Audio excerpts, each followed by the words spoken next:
Hello friends, आपके अपने YouTube channel maths by Vidyasagar में स्वागत है। आज जो है प्रश्नावली 4.1 के पार्ट 2 को पढ़ेंगे। पार्ट 1 में पूरा थ्योरी और 1 से 4 तक को प्रश्नों को पढ़ लिए हैं। आज जो है प्रश्न संख्या 5 को पढ़ना है और प्रश्न संख्या 5 है, निम्नलिखित सारणी को का मान ज्ञात कीजिए। सारणी का बस विस्तार कर देना है और क्या करना है, मान ज्ञात कर लेना है और कुछ करना नहीं है। तो सारणी का मान जो है ज्ञात कर लो। पहला क्वेश्चन दिया है 5वें का, पहला, दूसरा, तीसरा, चौथा, 4 क्वेश्चन दिया है। 4 में से मैं 2 बता दे रहा हूँ और 2 जो है तुम सब कर लेना, या मैं 3 बता दूंगा, 1 जो है छोड़ देंगे। प्रश्न संख्या 5वें का जो 1 दिया है, हमने बताया था विस्तार किसके प्रति करना है। विस्तार उसी के प्रति करो जिसके प्रति जो है, जिस पंक्ति के प्रति या जिस स्तंभ के प्रति ज़्यादा 0 हो। अब ये देखो, दूसरा दिया है 0 0 -1, अगला दिया है 3 और -5 और जो है 0। विस्तार जो है R1 के प्रति कर सकते हो, R2 के प्रति कर सकते हो, R3 के, C1 C2 C3 सब के प्रति कर सकते हैं। हमको जिसके प्रति मन करेगा उसके प्रति करेंगे। लेकिन हमने छोटा सा एक बात बताया था कि यदि जो है जिसमें 0 होगा, जिस पंक्ति या जिस स्तंभ में ज़्यादा 0 होंगे उसके प्रति करेंगे तो विस्तार आसान बन जाएगा। एक बात बताओ, R2 के प्रति यदि हम विस्तार करते हैं तो इसको विस्तार करने की आवश्यकता नहीं, इसको विस्तार करने की आवश्यकता नहीं, सिर्फ एक ही विस्तार करना पड़ेगा, 1 का। क्या आएगा? प्लस माइनस प्लस, फिर माइनस प्लस माइनस। यदि जो है हम R2 के प्रति विस्तार करते हैं तो एक लाइन में आंसर आएगा। R2 के प्रति विस्तार करने पर,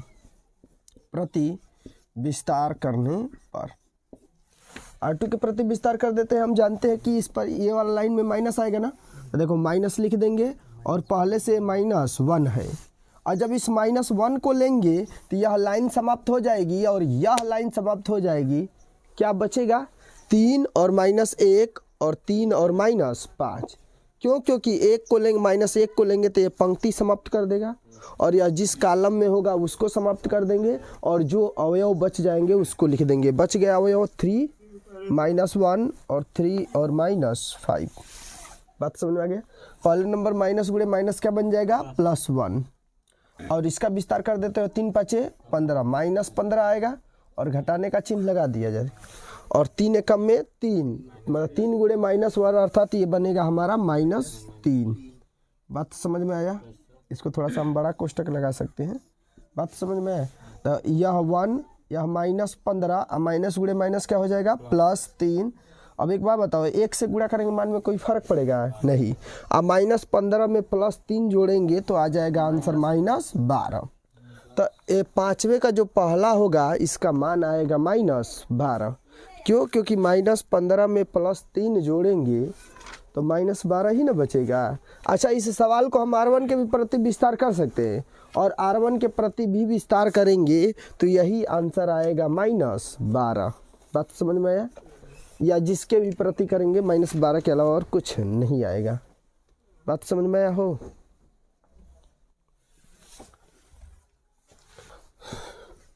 प्रश्न संख्या 5 का यह तीसरा क्वेश्चन है और प्रश्न संख्या 5 का तीसरा को देखते हैं। यदि है 0, फिर 1, फिर 2, फिर -1, फिर 0 और -3, फिर -2, 3 और 0। अच्छा, इसमें किसी के भी प्रति हम कर सकते हैं। 1 आएगा 0 तो हम R1 के प्रति करेंगे। काहे लिए ज़्यादा मेहनत करने की आवश्यकता है? बात समझा गया? यह होता है प्लस, यह होता है माइनस और ये क्या होता है? प्लस। क्या 0 को लेना है? 0 को लेने की कोई आवश्यकता नहीं है। हम यहाँ से स्टार्ट करेंगे, यह 0 से कोई मतलब नहीं है। इसको लेंगे भी तो आंसर क्या आएगा? 0 ही आएगा। ये बताओ, यहाँ 1 हो माइनस में रहेगा ना, तो -1।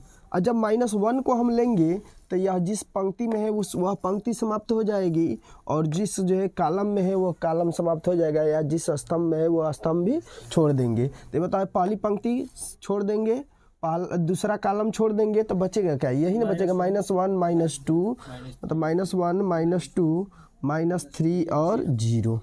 बात समझ में आ गया?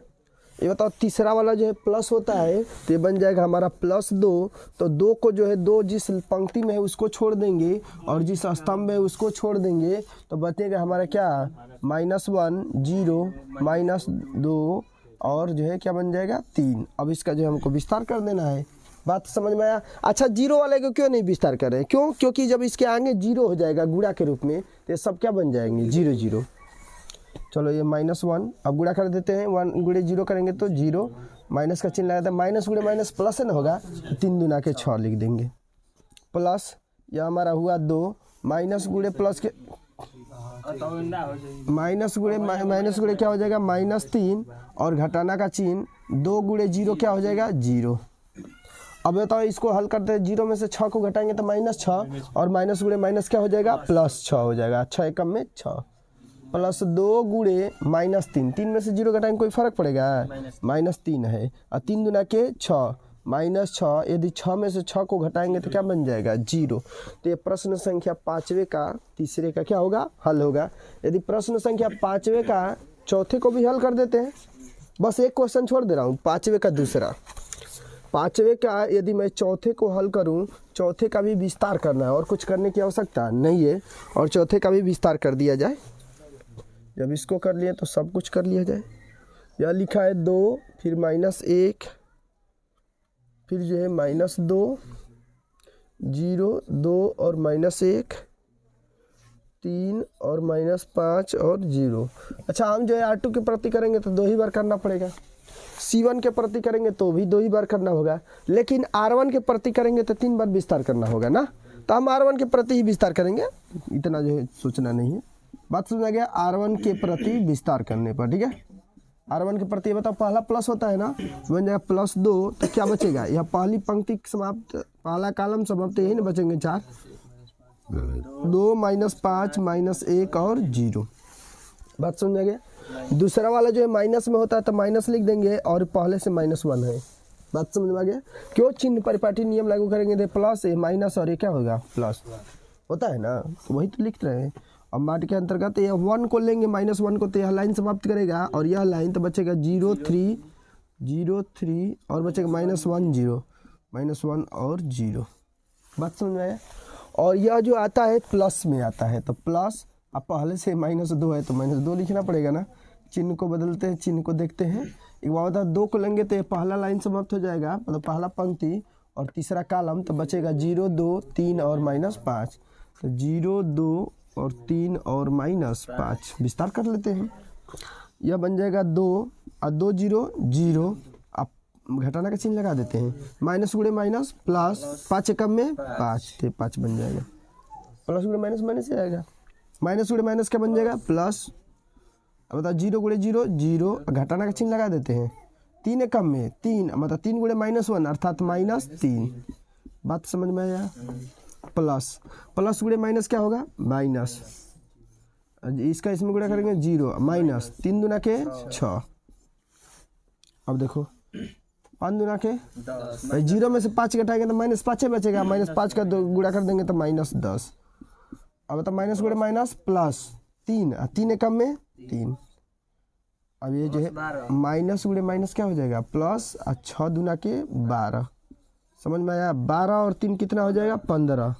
तो ये +15 है और ये -10 है, 10 में 15 में से 10 को घटाएंगे तो क्या बचेगा 5। इस प्रकार जो है +5 लिखो चाहे बस 5 लिखो, कोई बात नहीं। प्रश्न संख्या 5 क्या हुआ कंप्लीट हो गया। बात समझ में आ गया? प्रश्न संख्या 6 है, देखो आए प्रश्न संख्या जो 6 है ना, यह एक आव्यूह है। देखो यह सारणी हम लोग पढ़ रहे हैं, लेकिन प्रश्न संख्या 6 में यह आव्यूह दिया है और आव्यूह का मान दिया है 1 1 2, फिर दिया है 2 1 और 3 5 4 और 9 और कहा है ना कि माड ऑफ ए का मान ज्ञात कीजिए। जब आव्यूह का माड निकाल देते हैं तो वह बन जाती है सारणी। यह बन गया सारणी, काम खत्म। 1 1 2 2 1 3 5 4 9।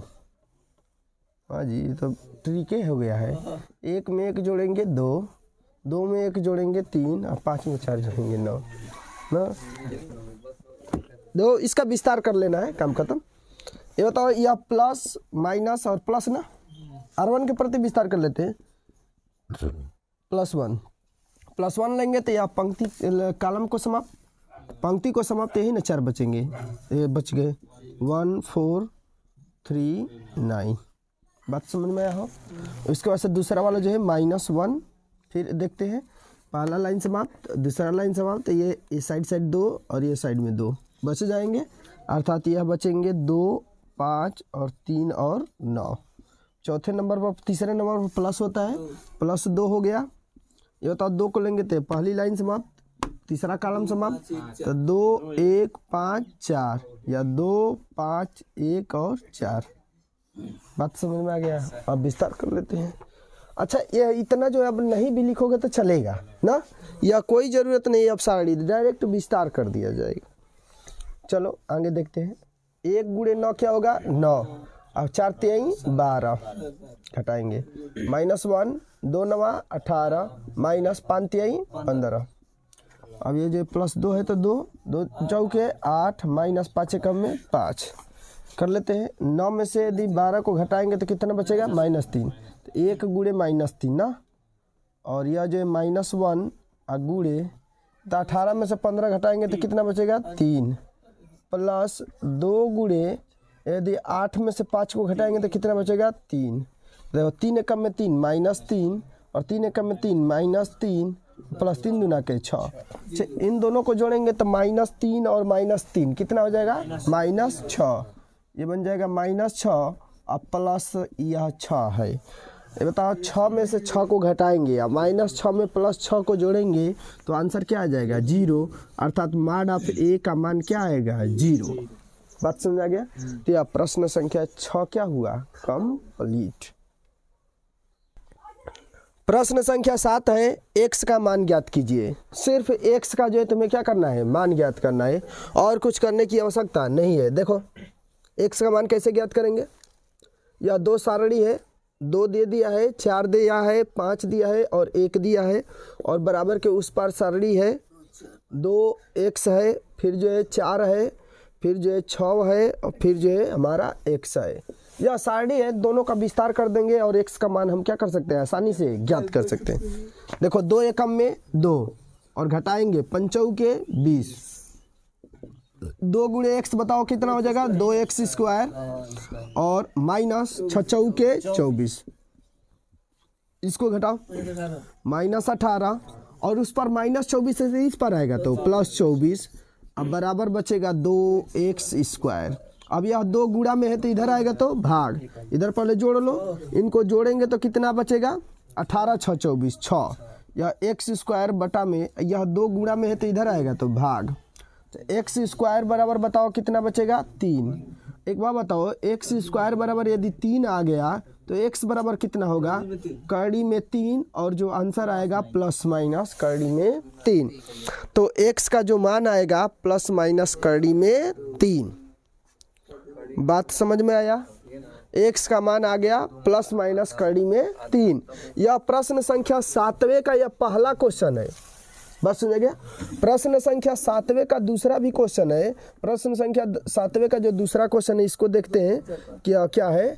यह दिया है 2 3 4 5, और फिर दिया है हमारा x, फिर 3, फिर 2x और फिर 5।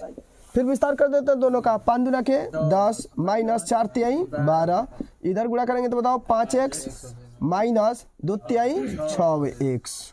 एक बार बताओ, इसको घटाएंगे तो -2 बचेगा, और 5x में से 6x घटाएंगे तो -x बचेगा। तो x बराबर कितना आ जाएगा? 2, क्योंकि माइनस और माइनस क्या बन जाएंगे? प्लस। तो इस प्रकार से प्रश्न संख्या 7वें का पहला x बराबर ± कड़ी में 2, और 7वें का जो दूसरा होगा x बराबर 2। इस तरीके से तुम्हारा प्रश्न संख्या 7 क्या हो गया? कंप्लीट। प्रश्न संख्या 8। देखो प्रश्न संख्या 8 क्या है, इस बात को देख लेना है। प्रश्न संख्या 8 को जो है हल करना है, और इसमें दिया है अभी x, अभी नहीं सारणी, x और 2, फिर 18 और फिर x, और बराबर दिया है 6 2 और 18 और फिर 6 और कहा है कि x का मान ज्ञात कीजिए। ऑप्शन है पहला a बराबर दिया है, a का मान दिया है 6, b का मान दिया है ±6 और c का मान दिया है -6 और d का मान दिया है 0। इसमें से कौन सा ऑप्शन होगा, इसको जो है बताना है। हल कर लेते हैं। x का x में गुणा करेंगे, बताओ क्या आएगा, x² -18 दूना के 36, तो ये आ गया 36 बराबर 6 के 36 और -18 दूना के 36, 36 में 36 जाए खत्म 0, या -36 तो उस पर जाएगा तो +36, तो x² बराबर 36 और 36 का वर्गमूल क्या होता है, ±6। बताइए वर्ग है तो उधर जाकर खड़ी बना देगा और 36 का वर्गमूल निकालेंगे तो +-6, अर्थात ऑप्शन नंबर बी जो है क्या होगा, करेक्ट होगा। बात समझ गया। इस प्रकार प्रश्नावली 4.1 जो है क्या हो गई, कंप्लीट। यदि चैनल पर नए हो तो मेरे चैनल को सब्सक्राइब करें और सवाल में कहीं भी दिक्कत हो तो कमेंट जरूर करें। धन्यवाद।